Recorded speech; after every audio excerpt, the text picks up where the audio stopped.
राजधानी दिल्ली में 4 महिलाओं की गिरफ्तारी से यह साफ हो गया है कि दिल्ली एनसीआर में ड्रग तस्करी का नेटवर्क संगठित तरीके से चलाया जा रहा था महिलाओं की आड़ में, जिसमें परिवार और महिलाएं स्थानीय सप्लायर की मजबूत कड़ी बनी हुई थी। एएनटीएफ की कार्रवाई ने इस सप्लाई चेन को एक बहुत बड़ा झटका दिया है।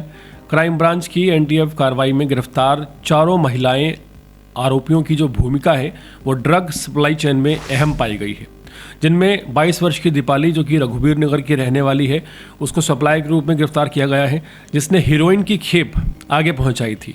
वहीं 46 वर्ष की बबीता जो कि भोलानाथ नगर शाहदरा की रहने वाली है, दिल्ली के घर से उसके 150 ग्राम हीरोइन और 7,000 रुपये कैश बरामद हुआ है, जो कथित तौर पर ड्रग की कमाई करती थी।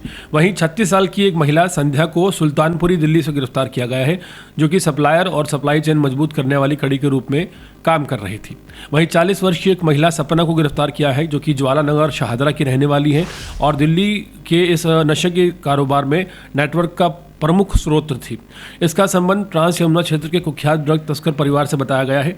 बबीता पहले थाना गुलाबी बाग दिल्ली में दर्ज आबकारी अधिनियम के एक मामले में संलिप्त रह चुकी है। सपना राही ज्वाला नगर शाहदरा की आपराधिक ऐतिहासिक अपराधी है, जिस पर पहले से 6 आपराधिक मामले दर्ज हैं, जिनमें हत्या के प्रयास का मामला दर्ज है, सरकारी कर्मचारी पर हमला, सरकारी काम में बाधा डालने जैसे संगीन आरोप शामिल हैं। वहीं दीपाली जो कि 22 साल की है, रघुबीर नगर की रहने वाली है और संध्या सुल्तानपुरी की रहने वाली है। इनके केसों की जांच जारी है। इन चारों महिलाओं की गिरफ्तारी के साथ दिल्ली एनसीआर में सक्रिय अंतर्राज्यीय हीरोइन सिंडिकेट को एक बड़ा झटका दिल्ली पुलिस ने दिया है। ट्रांस यमुना इलाके में सक्रिय एक अंतर्राज्यीय हीरोइन तस्करी गिरोह का पर्दाफाश करते हुए एएनटीएफ क्राइम ब्रांच ने एक बड़ी कामयाबी हासिल की है और लगातार कार्रवाई करते हुए पुलिस ने सिंडिकेट से जुड़े 3 और अहम जो आरोपी हैं उनको गिरफ्तार किया है, जिनमें प्रमुख जो रिसोर्स है वो शामिल है। ताज़ा कार्रवाई में 150 ग्राम हीरोइन और 7,000 रुपये कैश जो कि ड्रग्स बेचकर कमाया गया था, उसकी बरामदगी हुई है। पूरे मामले की शुरुआत जुलाई 2025 में हुई थी, जब पुलिस ने एक शख्स को पकड़ा था जिसका नाम सरोज उर्फ बाबू था।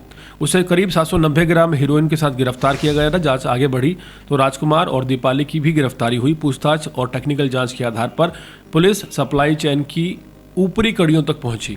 8 नवंबर 2025 को शाहदरा स्थित तेजाब मिल इलाके में छापेमारी की गई, जहां से बबीता को गिरफ्तार किया गया था।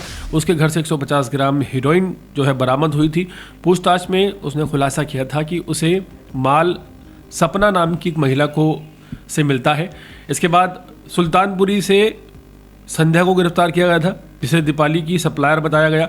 आखिरकार 10 फरवरी 2026 यानी कि आज से ठीक 2 दिन पहले फरार चल रही स्रोत सपना राही को भी गिरफ्तार कर लिया गया है। जांच में सामने आया है कि सपना एक ऐसे परिवार से जुड़ी थी जिसके कई सदस्य पहले से ही एनडीपीएस और अन्य गंभीर धाराओं में शामिल रहे, यानी कि नशा बेचते रहे हैं। दिल्ली में पूरा का पूरा परिवार संलिप्त था और महिला पर भी मामले दर्ज हैं। अब तक कुल 958 ग्राम हीरोइन, 17,400 रुपये नगद, एक स्कूटी, 2 मोबाइल फ़ोन जब्त किए जा चुके हैं। दिल्ली पुलिस का कहना है कि गिरोह दिल्ली और उत्तर प्रदेश के बीच सक्रिय था और पारिवारिक आधारित नेटवर्क के जरिए नशे का कारोबार चला रहा था। पुलिस का दावा है कि सप्लाई चेन के आगे और पीछे जुड़े अन्य लोगों की तलाश जारी है और ड्रग नेटवर्क को पूरी तरह से ध्वस्त करने के लिए अभियान लगातार दिल्ली पुलिस का जारी है।